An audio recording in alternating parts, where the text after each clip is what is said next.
Allah Robbi, laku sari hidup. Oi dah. Api ini lagi nandak hidup. Allah, coba melakin tadi suge dak demak ini. Ini ngomong tadi begawi keluar kota dek balik-balik. Ada anak bujang siko nak dake, makan nak lemak, tidur nak nyenyak. Dia nih anda temuan hidup aku ini dah. Sare, Miko. Oi Miko, kemana ngalah bangun belum? Mak. Ada gula, ada bahas, ada gendom. Nih minyak dek katain.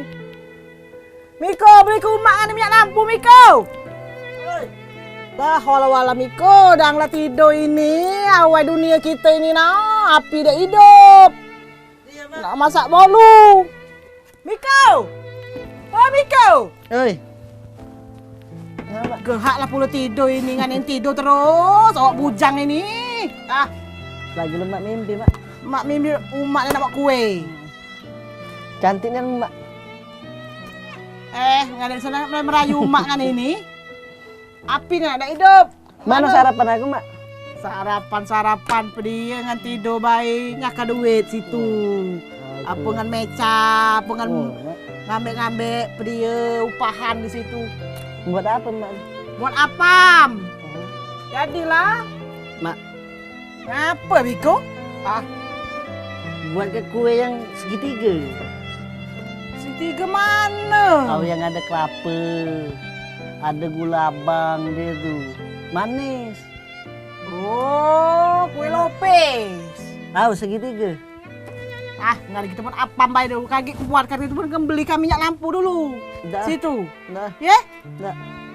Mak, Ngapa kan nih? Dah. buat ke dulu. Beli ke minyak lampu situ. Umak ni mana? Buat guna api ni sampai hidup ya. Buat boleh kah? Nak. Ngapa? Mak, buat ke lah, Mak. Segitiga, Mak. Segitiga. Ngan beli ke minyak lampu situ. Gaya, cang. Laju lah situ. Mak.